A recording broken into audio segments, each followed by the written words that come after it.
In 2016, Naples, Florida staked its claim as pickleball capital of the world, hosting the inaugural U.S. Open in a state-of-the-art facility. 3 years later, the Open is bigger and better than ever. The best players in the world hail to paradise in the quest to add their names to the small and prestigious list of U.S. Open champions. The Women's Pro Doubles is next on CBS Sports Network.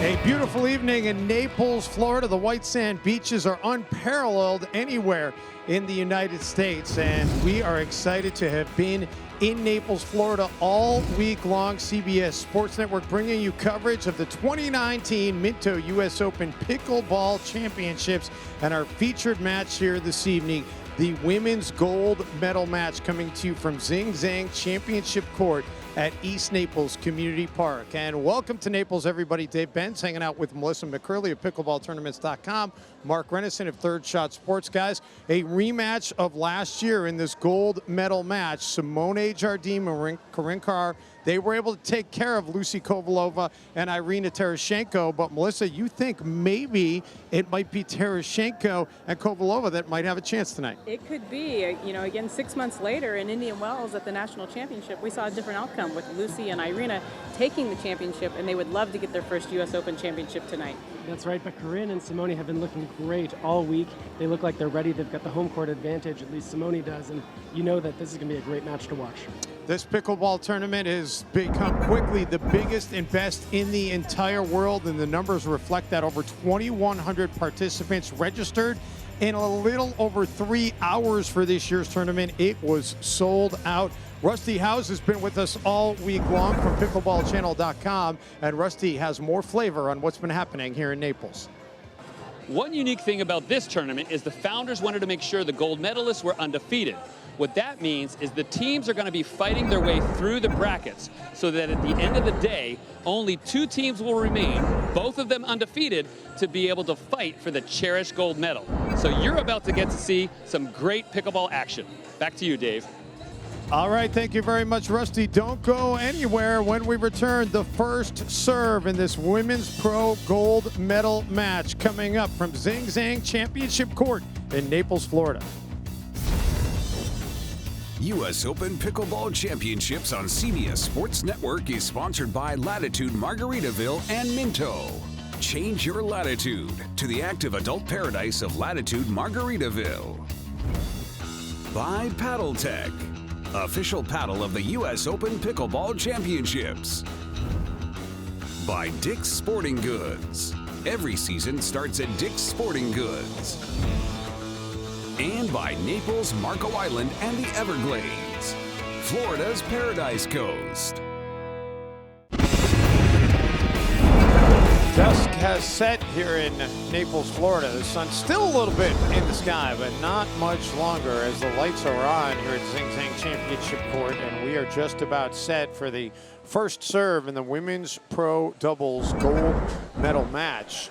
It'll be Carr and Jardime in the near court, Kovalova and Tereschenko in the far court. And with a victory here tonight, Simone Jardime would clinch the Triple Crown. She already won the Women's Pro Singles. In fact, she beat Irina Tereschenko in the championship match in the singles earlier this week. She won mixed doubles gold earlier here tonight, and she's looking to finish off the Triple Crown. She certainly is, and you know, Corrine and Simone did lose to these two at the last national championship 6 months ago in Indian Wells, California. So Lucy and Irina would love to get the championship here, but Simone's not going to go quietly. And Simone hits that into the net, so it'll be 0-0-2. Each side gets each player to be able to serve before the serve changes side to the other side of the net. You cannot score a point unless you were controlling the serve.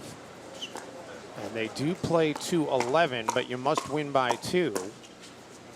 Best 2 out of 3 to win the gold. It's only in your first serve and starting the game that you get 1 serve. And then after that, each side gets 2.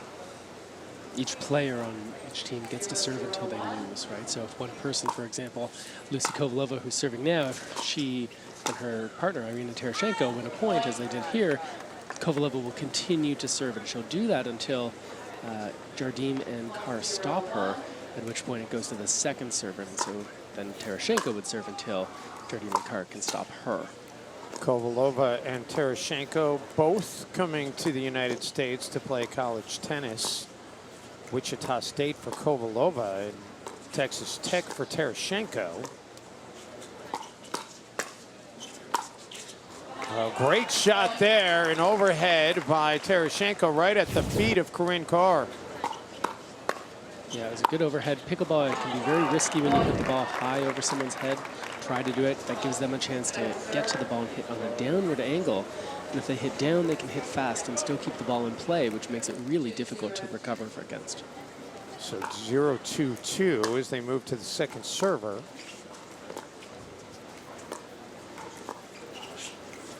This 2019 Minto U.S. Open Pickleball Championship is the 4th installment of this tournament as Carr hits it long, and this tournament just continues to get bigger and better. We showed you some of the numbers at the top of the broadcast, but this is a packed house here tonight at Zing Zang Championship Court. It has been sold out for quite a while to see Championship Saturday.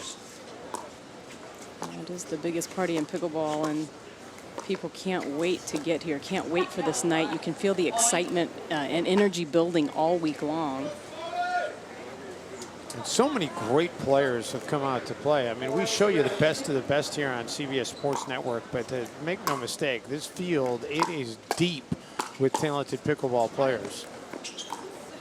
Tereschenko tracking that one down, and then Kovalova off the top of the net cord. Yeah, and just the women's pro event alone since this tournament started in 2016 has grown from 8 competitors to 24 playing in this bracket this weekend.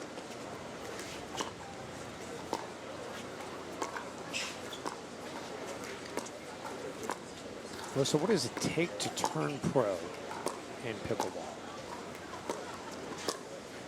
Well, that's an interesting question because pickleball is still an emerging sport, if you will, and still forming. And so now it's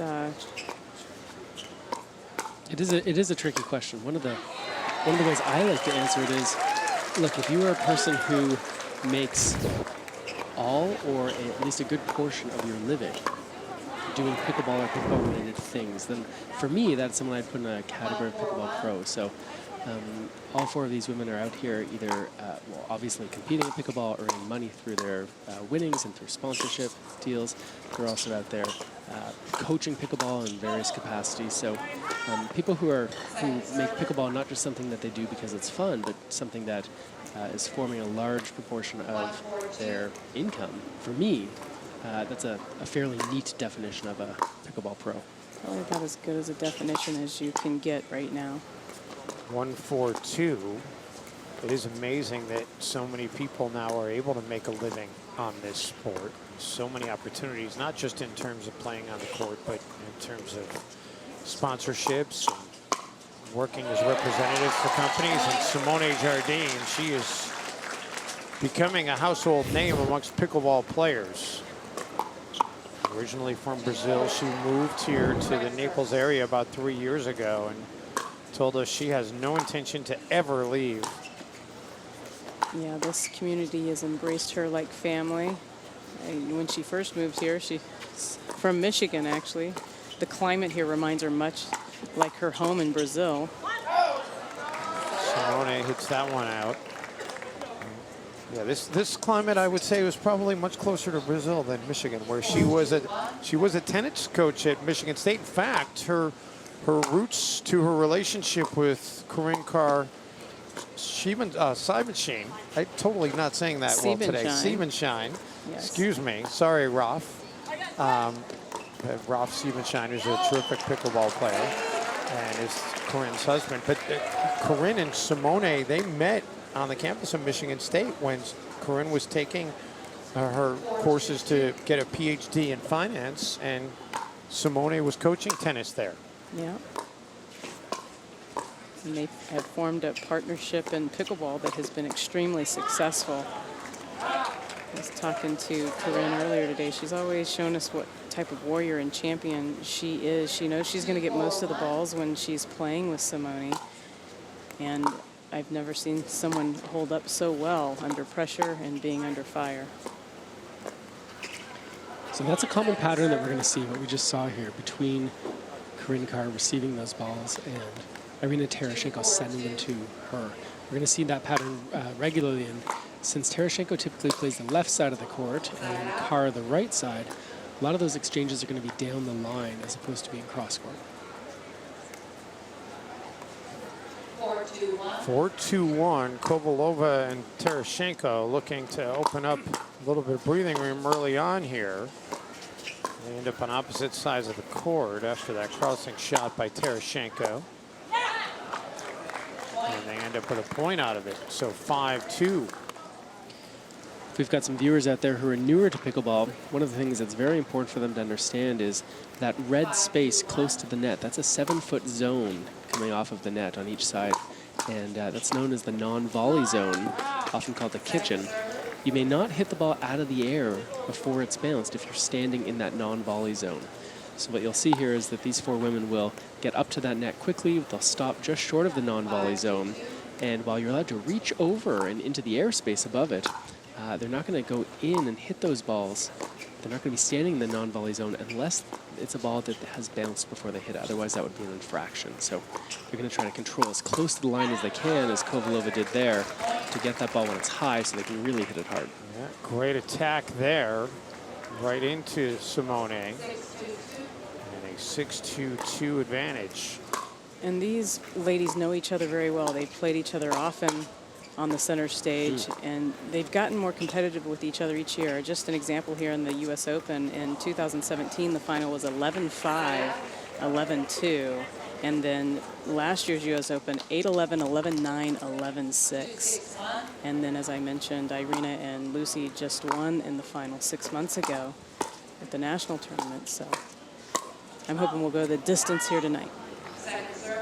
Second server after that is Long. Corrine Carr out of this group is the least decorated, as she has only won five total medals here at the U.S. Open. 2 of which were the golds that you just mentioned alongside Simone.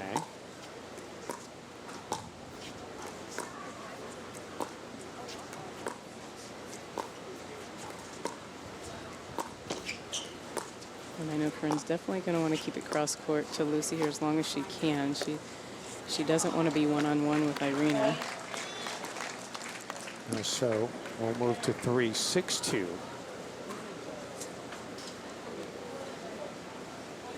It is a hot and sticky night here in Naples, Florida, as you would expect in early May. And these players have been playing all day. They have.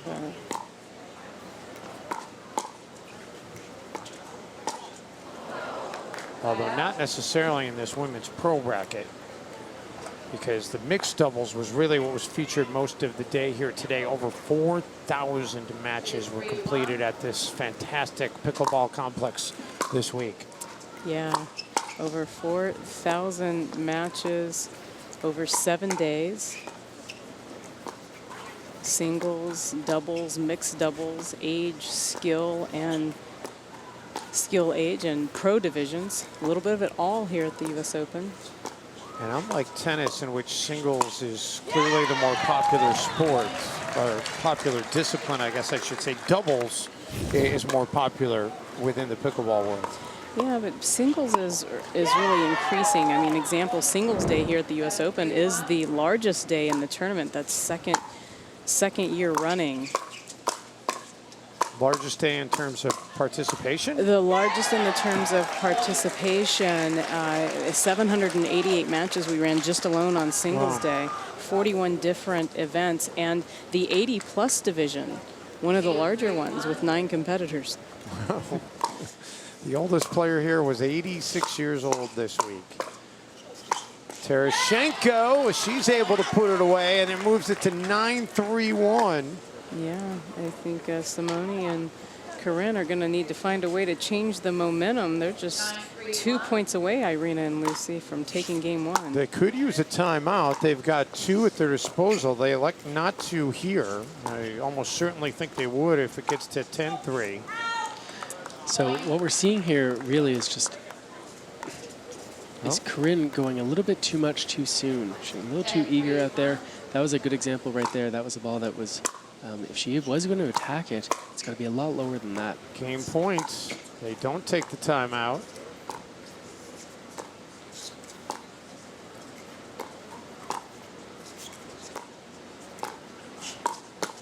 Oh, yeah. That's a great counterattack. It was, and Corrine really set that up for herself. She took a nice low or a dink with nice pace on it to Lucy's backhand. Lucy popped it up, and she was sitting on her forehand waiting for it. So, again, game points as it moves to 10-3-2.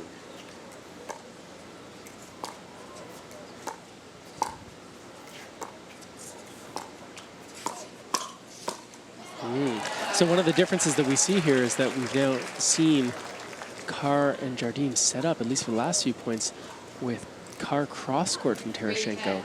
They've now gone back to their standard formation with Carr on the right side of the court. And just giving them a different look. That's certainly smart. Yeah. Change things up a bit. I don't know. I'd like to see them keep it that way. They had success over the last. They just stopped serve. They've gone on a little run here. Instead, they elect to play with Jardime on the left side, meaning any ball over the middle of the court, she can use her forehand and really hit hard.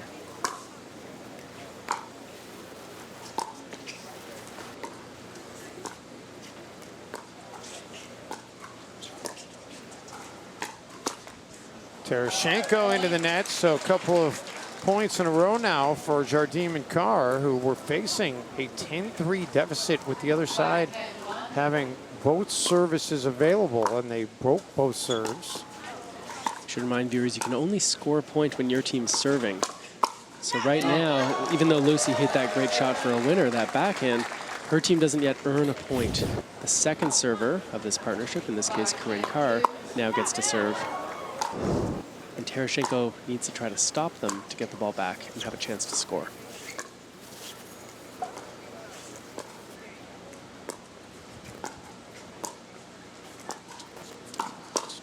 She does, and so now it'll be a side out.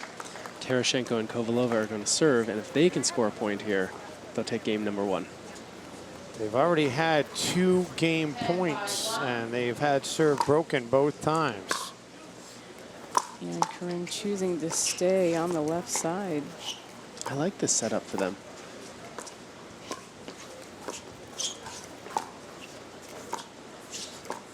It's kind of that different look that we were talking about too. I have Lucy and Irina thinking about it.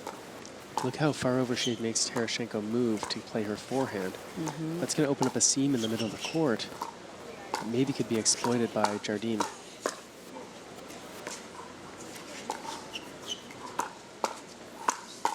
Really tried, just mishit it. And that'll do it.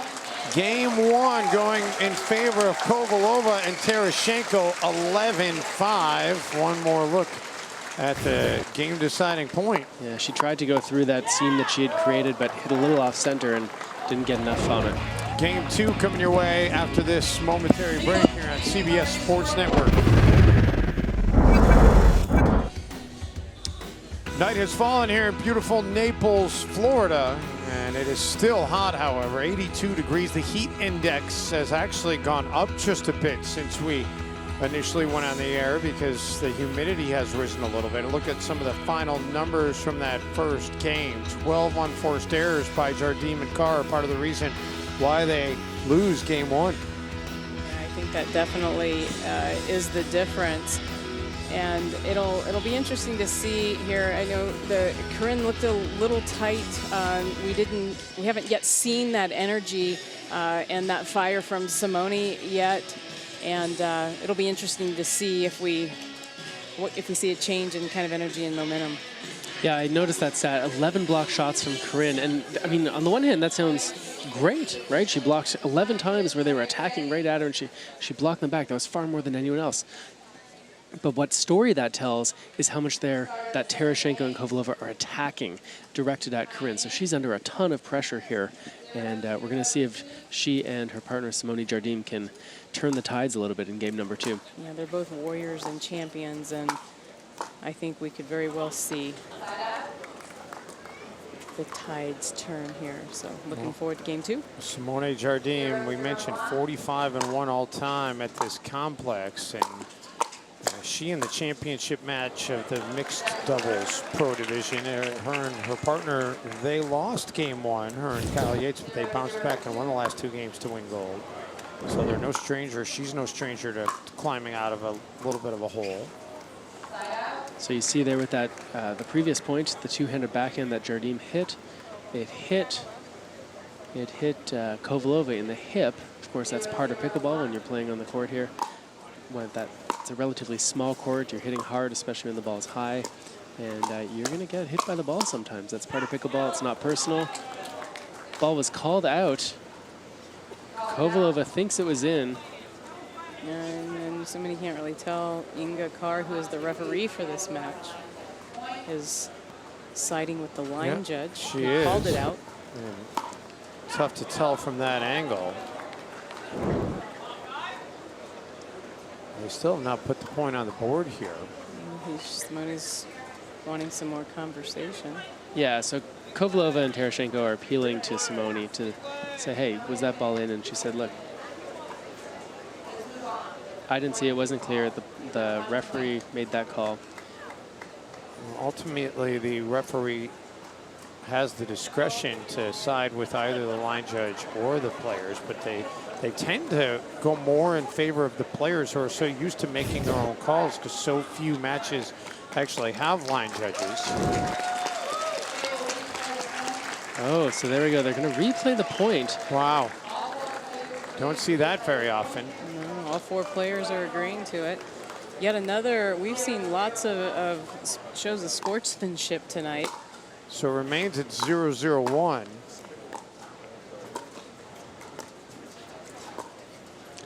There's a lot of different ways in pickleball to right a wrong that you think has been incurred on the pickleball court. Again, we talked about how you sometimes get hit. Kovalova gets the ball off the left wrist. Carr puts up her hand saying, hey, nothing personal, no problem. And Kovalova, of course, knows that's the case. Yeah, so we're seeing some blocks now by Irina and Lucy. So perhaps we are seeing Corrine and Simone doing some more of the attacking in game 2. I think that's probably one of the things they talked about on between games is, look, let's take it to them. Let's not. Unforced error there by Carr. Yeah. That'll bring Simone Jardime now to serve.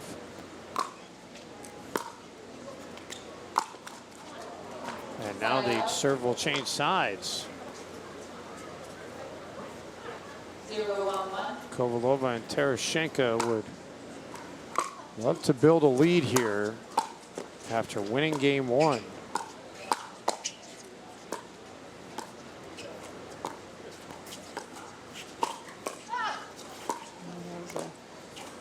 Defensive play by Simone.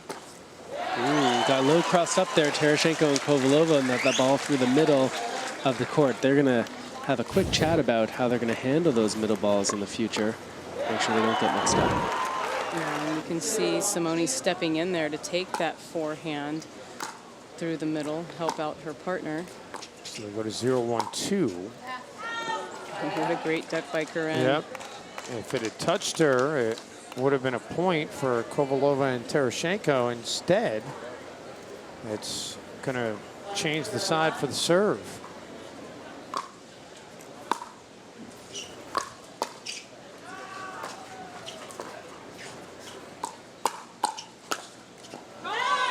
Great quickness there by Tereschenko. You can see she's a little fired up. She is, and she's been playing a lot of pickleball this year. We've seen her in Centralia, Washington, the Hawaii Open. And get this, Dave, Irina actually asked me if I would come out on Christmas Eve and play pickleball with her and some others down in Tucson. And I had just moved from Phoenix out to South Carolina. And boy, what an opportunity I missed. Yeah, that would have been fun. Sure.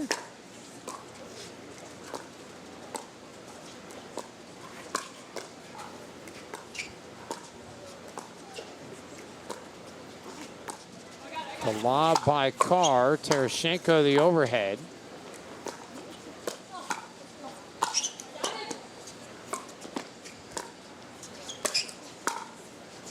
Simone trying to put a couple of them away. Nice defense and doing a great job, obviously, keeping them back. What an angle. What an angle. Great decision there by Jardime. Look at I mean, that's what it's going to take to finish that point. Such good defense there from Tereschenko and Kovalova.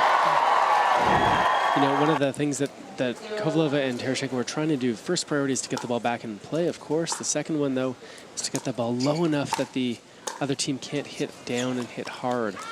We call that a drop, and it's so tough to hit a drop as it is, but to do so off of such a hard hit ball, extra challenging.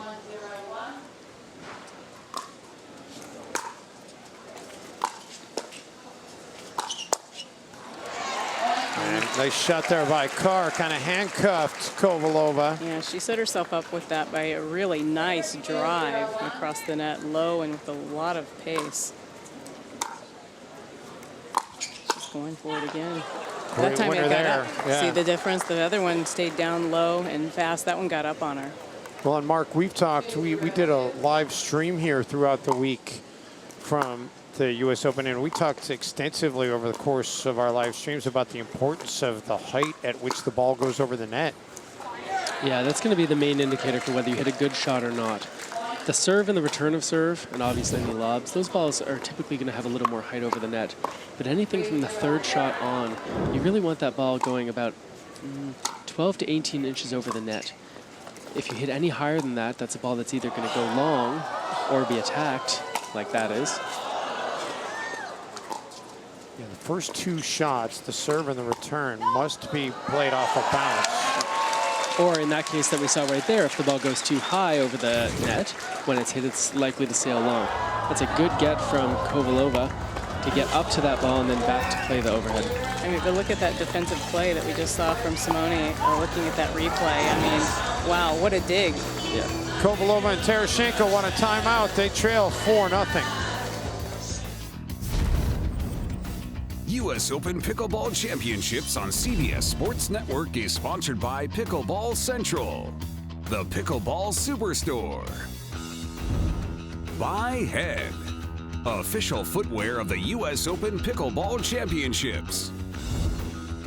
By Margaritaville Hotels and Resorts. Check in and chill out at MargaritavilleResorts.com. And by Onyx Pickleball. Because winning is fun. Back here in beautiful Naples, Florida, it's been a fantastic week. Rusty Howes has been along for the ride the entire week, and he's in the License to Chill Lounge right now. Rusty, I'm a little bit jealous. It's amazing here. Hey, what's your name? Troy Miller. What do you think of the Margaritaville License to Chill Lounge here? Oh, it's absolutely incredible. This place is amazing.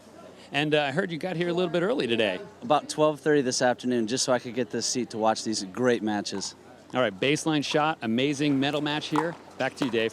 All right, thanks so much, Rusty. It is a sold-out crowd. It has been sold out for weeks.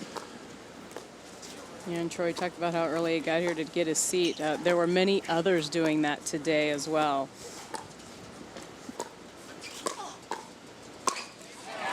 Jardime with the winner. And she's just letting her partner know, I'm here for you.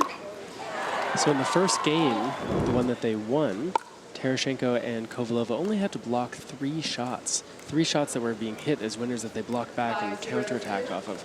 Already in this game, in game number 2 that they're down in, they're up to 7 already. So that tells us that Carr and Jardime are really changing their strategy a bit. They're being more aggressive, more assertive, trying to do a little bit more to take it to Kovalova. Beautifully placed shot there by Kovalova. And you can really see that aggression out of Simone. She's taking up a lot of the court, so much of the court. Lucy was able to pretty easily get it behind her.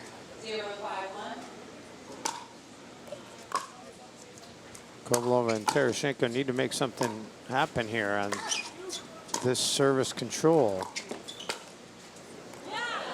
That's a nice cross by Tereschenko, identifying that Kovalova was further back in the court, and likely that's where the ball was going to be hit.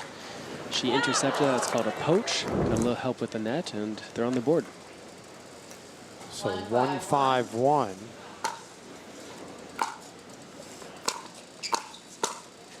Yeah, Corrine was ready for that. She wasn't really in position yet, but she got a paddle on it. Nice, low, fast, hard ball back across the net. Tereschenko takes over the serve. Tereschenko has won 13 career U.S. Open medals, but only 4 of them have been gold. So she's gotten her opportunities quite often, but has not tasted the final victory as much as she would like. She is a fierce competitor. I can tell you that she would definitely much rather all of those be gold. She's a great sport too. Yesterday she got on the court with fans and was hitting returns during one of the timeouts when they had a machine out. And she did, and she had a little fun with it too. They had her hit one of the returns between her legs, and she hit it perfectly back to the other side into the kitchen, which was what they were trying to get her to do. She'll take advantage of the little breather to retrieve that Durafast 40 ball. As Jardime and Carr have a 5-1-2 lead, trying to even up this gold medal match.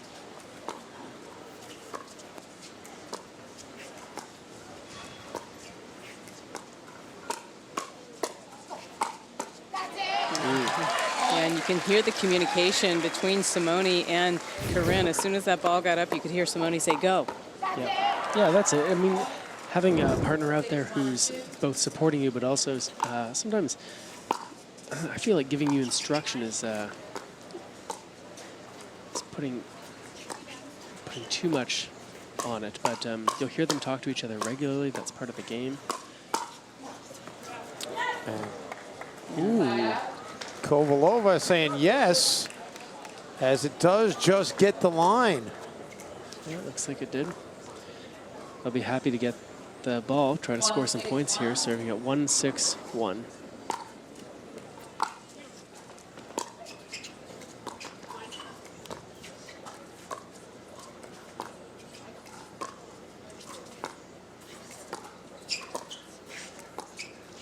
Corrine Carr, who is in the black on the left side there. She not only excellent in racket sports, but she also was a competitive college golfer at the University of South Carolina.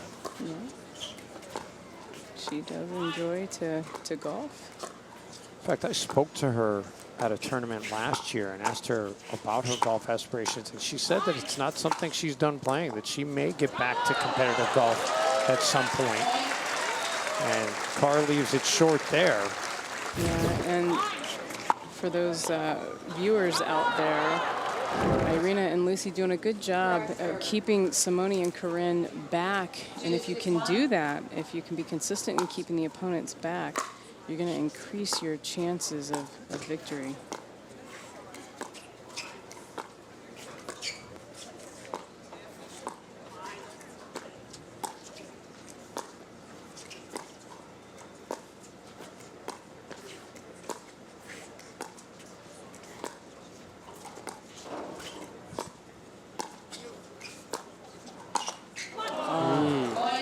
So that's the right time to do it. That's right. The ball was high enough with a little bit of topspin. That ball would stay in the court. but just hit a little bit too low. We talked earlier, Dave, about the importance of height over the net, and that ball about 1/4 of an inch too low. And it tightens up here at 3-6-1. Make it 4-6-1. Yeah, and Simone wasn't really expecting that. And they're going to call a timeout.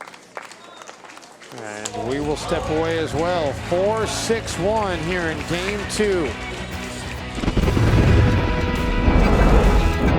Back here in Naples, Florida, championship Saturday at the 2019 Minto U.S. Open Pickleball Championships, powered by Margaritaville. And this is the 4th year of this tournament. The most decorated players ever in the history of this tournament. Dave Weinbach, 17 total medals, 12 have been gold. Lucy Kovalova, who will pick up her 18th medal after this match concludes tonight, will temporarily move ahead of Dave. Dave still yet to play one more match here in this tournament on Championship Saturday. So they'll finish the tournament tied with 18 total medals apiece. And right on cue, Kovalova hits that winner. But how about the performances consistently out of Weinbach and Kovalova to have 18 total medals apiece at the U.S. Open? Yeah, really impressive. And Dave just became eligible to play Senior Open as well. So he won the gold in the Senior Men's Open earlier this week. He could become the first one to ever win Open Senior and Open. And he's been a great ambassador for the sport as well. So charismatic. Always happy to see him around. And how about this rally here by Kovalova and Tereschenko, as they have drawn even a chance to go in front. They have not led in this game. A misread there. Jardime and Carr thought that ball was going to sail long. You can see the flags at the top of this beautiful Zing Zang court are blowing the backs of Jardime and Carr, and so that ball that might have gone long instead stays in. So Tereschenko and Kovalova have the lead. They're 4 points away from gold.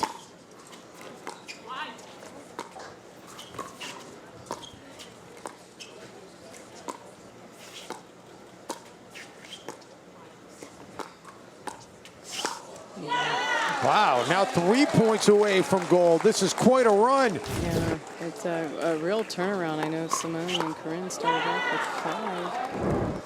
7 consecutive points have been scored by Kovalova and Tereschenko. Wow, what a job by Lucy to get over there and get that one. And excellent court coverage. Irina seeing that, going to the other side of the court so Lucy could stay going after that ball, and she was positioned to keep both of them into the point. It was a good backhand by Tereschenko off that lob. Oh, wow. Kovalova feeling it. 2 points away from gold. What a great point there. Lucy Kovalova showing her speed, showing her ability to both hit soft, really soft touch finesse shots, but also close it out with a powerful backhand.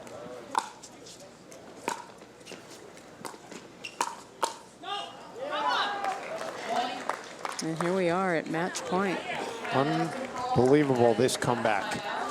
Trailed it 6-1. They've scored 9 consecutive points. Jardime and Carr taking a timeout, trying to stave off taking silver. U.S. Open Pickleball Championships on CBS Sports Network is sponsored by Franklin, the official bag, glove, and starter set of the U.S. Open Pickleball Championships. By Abeo Footwear. Walk more, live more. By Mueller Sports Medicine. And by Baseline Racket Sports.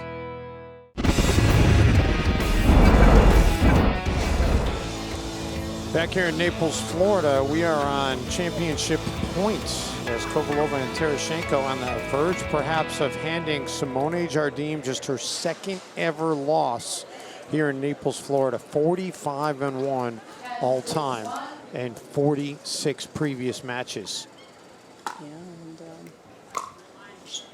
the current defending women's pro. And that's it. Wow. The championship goes to Kovalova and Tereschenko. Well earned by the Slovenian and the Russian, who have made pickleball part of their lives here in the United States. And this is the first one for Irina and Lucy here at the U.S. Open. There's one they will never forget. Lucy wisely lets it go. And you can see the joy out of that duo. They win at 11-5, 11-6 when we come back to medal presentation, and we will hear from your champions. U.S. Open Pickleball Championships on CBS Sports Network is sponsored by Zing Zang, America's favorite Bloody Mary mix. By DuraFast 40, the official pickleball of the U.S. Open Pickleball Championships. By Selkirk, we are pickleball. And by ILovePickles.org, a place to celebrate all things pickled.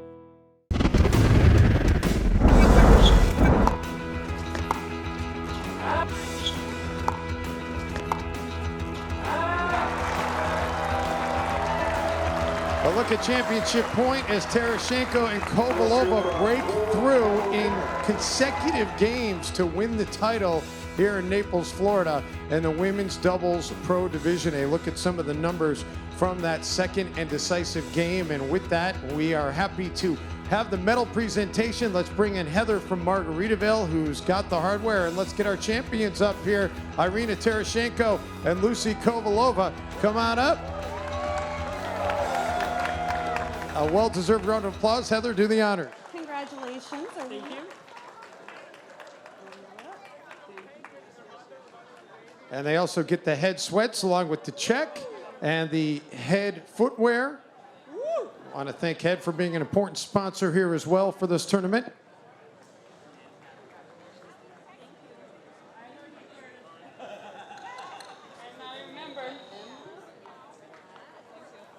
One more time, let's hear it for your champions here on center court.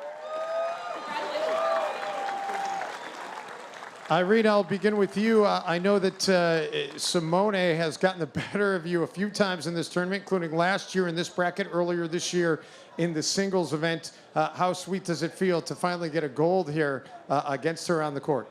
I erased all those losses from my memory, and that's why I was able to compete well. And I couldn't have done it without my partner. And thank you to Corrine and Simone. They competed really well as well. And thank you, Untitled Tech, my family. Thank you, volunteers. Thank you, guys, tournament staff, and the fans. Woo! And Irina, yesterday you were on the court when they were using the machine and you had to hit the ball across the kitchen. You went between the legs, got on the court with the fans. You've been a great ambassador. I know that you love being a part of this event. It's always a pleasure to be here. Great atmosphere. I'm friends with all the volunteers, all the spectators, so I love coming back here over and over again. Thank you so much, Irina. Lucy, I don't know. Oh, so go ahead. I just want to say that Irina's speech was beautiful. Good job. Thank you. Lucy, I do want to ask you, I don't know if you know this, but as of right now, at least until Dave Weinbach takes the court later tonight, you are the most decorated person in the history of this tournament. You won 18 medals. No one has ever won more. What does that mean to you?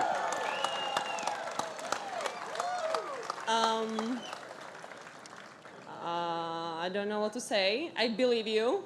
Hard to believe, but I believe you. And I just would like to say thank you for fans for cheering us. It's always fun to come here, and I won those medals because we play age events, we play open events. We are here for a week, and it's a great experience. It's a great tournament. Terry and Chris, and as Irina said, everyone who participated, they did a great job. Thank you, Team Onyx. I wouldn't have done everything without you. Finally, gold medal. I paid Simone back for all those silvers those years.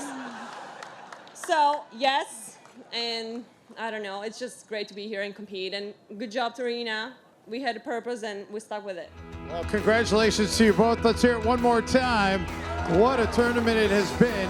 And these are two deserving champions. And with that, we wrap up our coverage here for CBS Sports Network. For Melissa McCurley, Rusty Howes, and of course, Mark Renneson, I'm Dave Benson saying so long from Naples, Florida.